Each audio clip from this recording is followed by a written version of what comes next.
Hello, I'm Patrick Wanis, Human Behaviour Expert, PhD.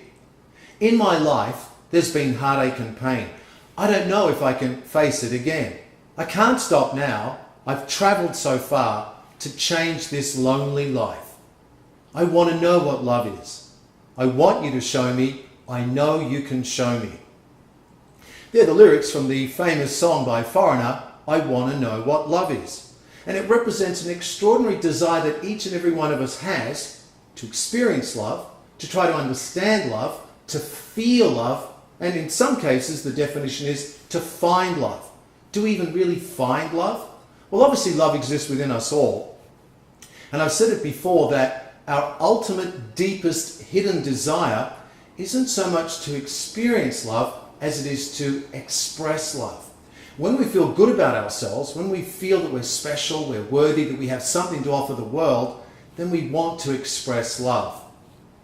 Obviously, our greatest state of ecstasy is when we're expressing love and when we're receiving love. One of the greatest challenges for most people is even understanding and being able to define love.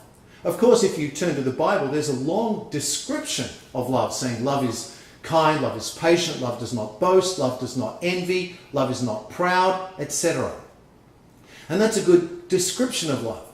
But is there a clear, concise definition of love? Are there different kinds of love? Well, maybe the simplest way to define love is to say that love is wanting the best for the other person. Let me repeat that. Love is wanting the best for the other person.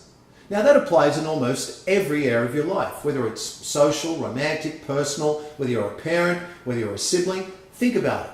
If you're a parent and you want the best for your child, then you want to provide them with everything that they need to realize their full potential. If you have a husband, a wife, a significant other, a boyfriend, a girlfriend, etc., and you say, I love you, what do you really mean by that? Hopefully you mean, I want the best for you. When you come from that place of saying, I want the best for you, then you're not thinking so much of, hello, what can you do for me? What you're really thinking about is, how can I express more love to you? How can I give you more love? If we think of love as wanting the best for the other person, then we recognize that truly love isn't selfish. Of course, that doesn't mean that we're going to ignore our own needs or our own desires. What it simply means is that we're thinking, what does this person really need? What does this person really want? And think about it in a context outside of a romantic relationship. Think about it even as a friend. If you say, you're my best friend, you're a really good friend, and I love you. Again, what do you mean by that? Do you mean you want the best for the other person? Now, one of the things that holds us back from expressing love or being able to experience this kind of love, that is wanting the best for the other person, is something that I've discussed in another video called twisted love. If we grow up with a very twisted definition, understanding and version of love as a child, then we tend to repeat that pattern as we get older. And you can look at those videos I've recorded. What is twisted love and how to shift, how to transform from twisted love to healthy love.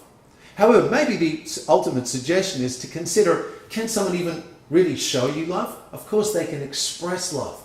But the real love that we experience begins within us. Our ultimate goal is to learn to like, love and accept ourselves so we can do that for others. So think about it. If you say, well, I love myself, do you really also want the best for you? Love is quite simple. Love is wanting the best for the other person. And in another video, I'll discuss unconditional love. This is Patrick Wanis, Human Behaviour Expert, PhD. You can read a full-length article on the definition of love at my blog, patrickwanis.com/blog.